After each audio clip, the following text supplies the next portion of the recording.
Daniel 6. It pleased Darius to appoint 120 satraps to rule throughout the kingdom.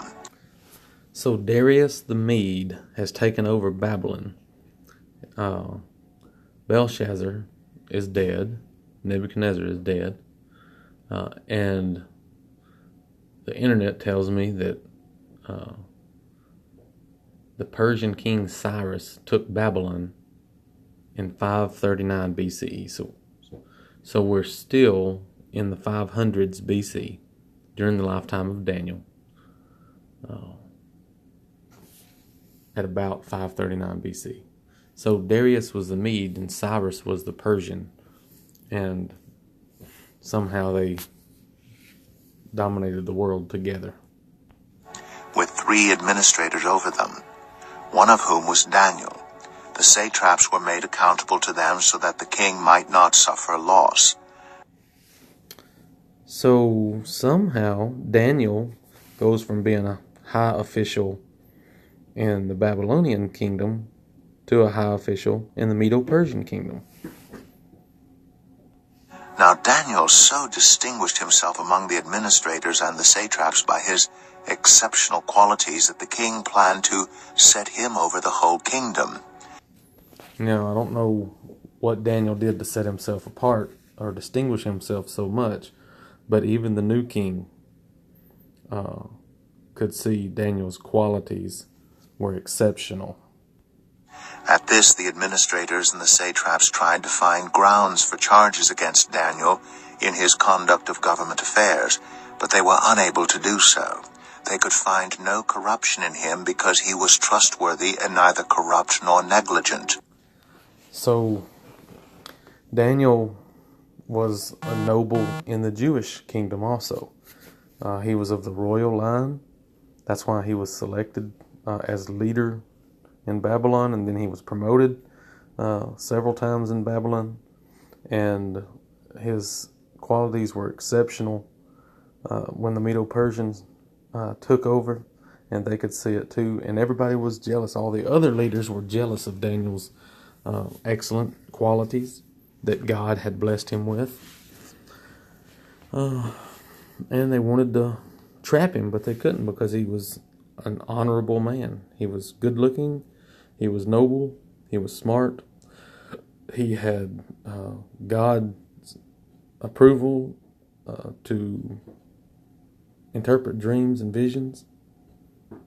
Everything was going well for Daniel in multiple kingdoms, the Jewish kingdom, the Babylonian kingdom, and the Medo-Persian. Finally, these men said, "We will never find any basis for charges against this man Daniel unless it has something to do with the law of his God." Now, we've changed kingdoms also, and Daniel is no longer Belteshazzar. That was the Babylonian name. So maybe the Medo-Persians actually called him Daniel. So these administrators and satraps went as a group to the king and said, "May King Darius live forever."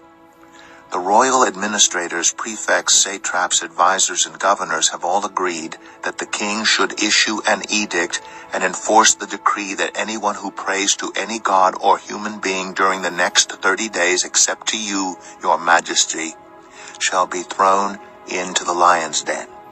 Now we see a difference in religious attitude for the Medo-Persians. Actually, Darius is a Mede, and what we saw from Babylon. Babylon worshipped multiple gods, kind of accepted all gods of everything, even the god of wood. But the Medes worshipped Darius as a god. Now, your majesty, issue the decree and put it in writing so that it cannot be altered, in accordance with the law of the Medes and Persians, which cannot be repealed. So King Darius put the decree in writing. Now when Daniel learned that the decree had been published, he went home to his upstairs room where the windows opened toward Jerusalem. 3 times a day he got down on his knees and prayed, giving thanks to his God just as he had done before. So it was custom for Daniel to pray while facing Jerusalem 3 times a day. He did it every day, probably the whole time he was in captivity, and every day of his life. It's just what he did. And I don't know for sure if there was biblical instruction to do that. I'd have to look at that. Or if he did it as his own custom and his own desire. Then these men went as a group and found Daniel praying and asking God for help. So they went to the king and spoke to him about his royal decree. Did you not publish a decree that during the next 30 days anyone who prays to any god or human being except to you, your majesty, would be thrown into the lion's den? The king answered, the decree stands in accordance with the law of the Medes and Persians, which cannot be repealed. Then they said to the king, Daniel, who is one of the exiles from Judah, pays no attention to you, your majesty, or to the decree you put in writing. He still prays 3 times a day. When the king heard this, he was greatly distressed. He was determined to rescue Daniel and made every effort until sundown to save him. So, even though Darius expected people to pray to him, he was upset that Daniel had put himself in a bad position against the law that he had written down.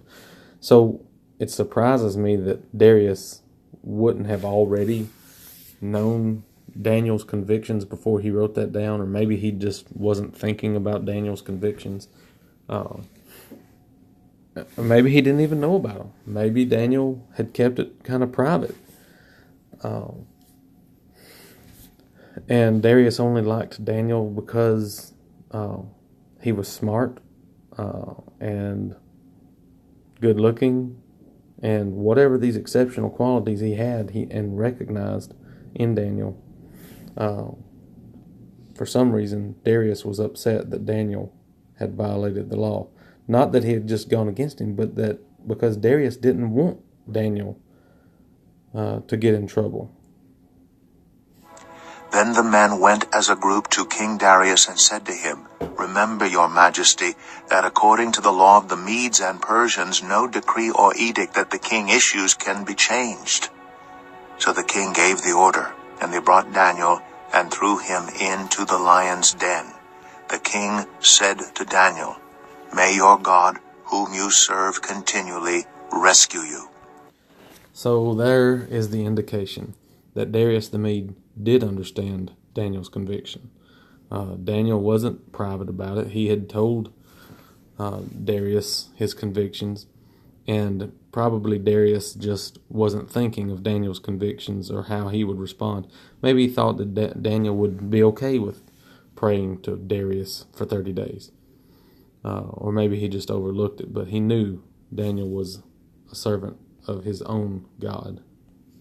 A stone was brought and placed over the mouth of the den, and the king sealed it with his own signet ring and with the rings of his nobles, so that Daniel's situation might not be changed. Then the king returned to his palace and spent the night without eating and without any entertainment being brought to him, and he could not sleep. So the king was greatly distressed. I don't think he was fasting and praying to God so that God would save Daniel. I think he was just worried from an earthly, worldly standpoint. He liked Daniel. Daniel was prosperous and reliable and dependable. And he was a good person to have in the kingdom. And he didn't want him to die, so he was genuinely concerned about him. And that genuine concern just meant that he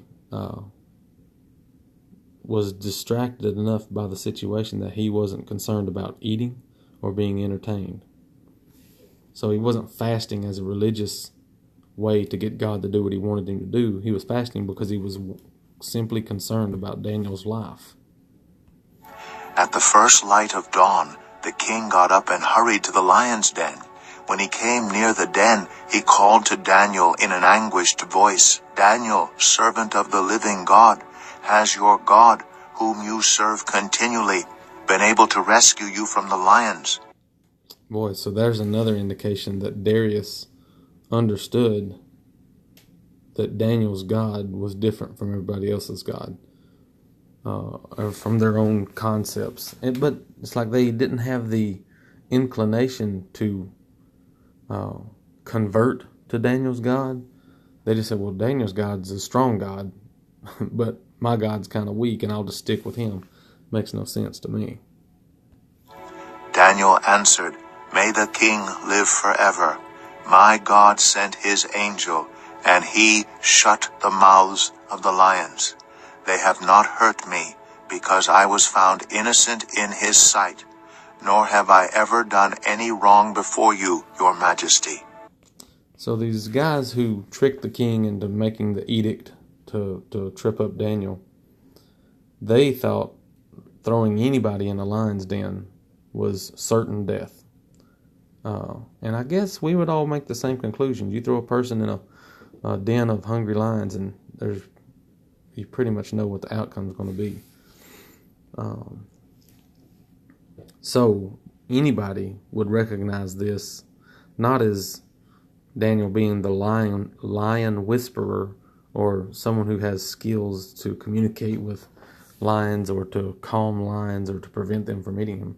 They would view this as God intervening and stopping the lions. The king was overjoyed and gave orders to lift Daniel out of the den. So that sounds like it was a pit. They had to lift Daniel vertically out of a hole in the ground. Not necessarily a cave where you would go in sideways, but a pit that you would drop down in. And when Daniel was lifted from the den, no wound was found on him, because he had trusted in his God. So Daniel, if Daniel is writing this, is attributing his own faith for the reason that God protected him. He says there was no wound because he had faith in God, because he trusted that God would either deliver him or that God's will would be done no matter what. So he didn't go in terrified, thinking that he was going to die. He said, okay, just like Hananiah, Mishael, and Azariah going into the fiery furnace. They said, whatever will be, but I will trust God no matter what. That should be our attitude in our lives. At the king's command, the men who had falsely accused Daniel were brought in and thrown into the lion's den. Now, they didn't really falsely accuse Daniel. Daniel did violate the law.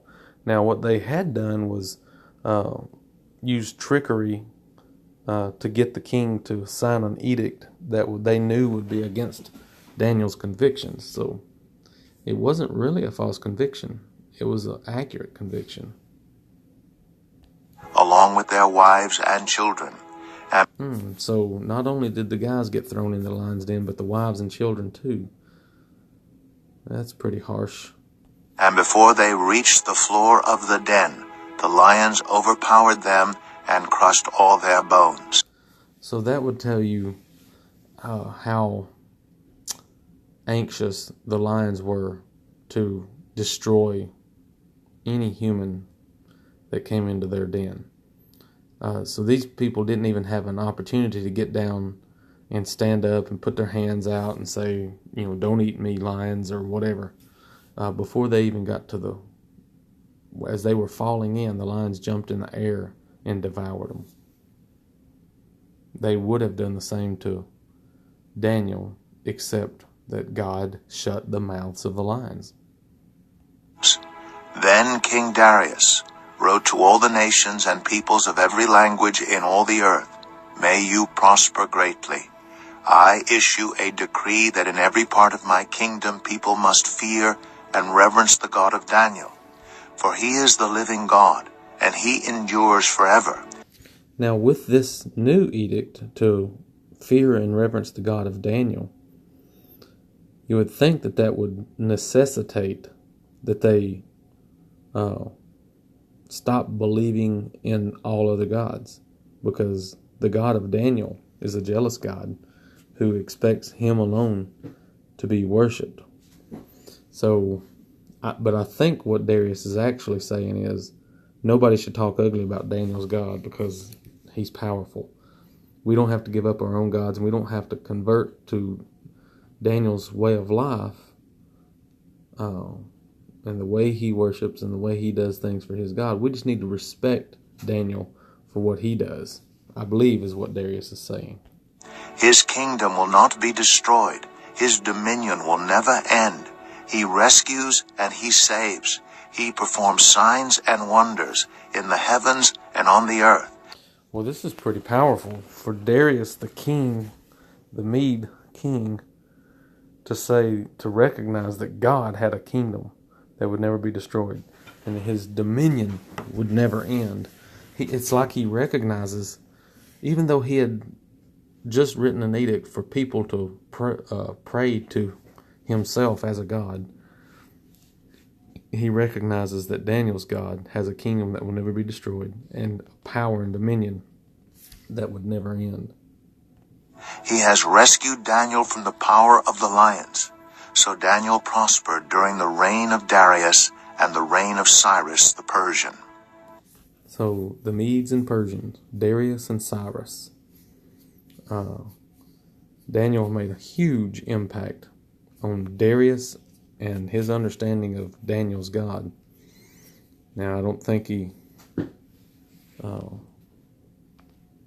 fully converted or anything, but he certainly made huge impacts on his understanding, and even seemed to humble him just a little bit so that he didn't think of himself as a god, or certainly not equal to the God of Daniel, because Daniel's God was way more powerful than Darius or Darius's gods. There's Daniel chapter 6. It's going to start getting a little wild after this.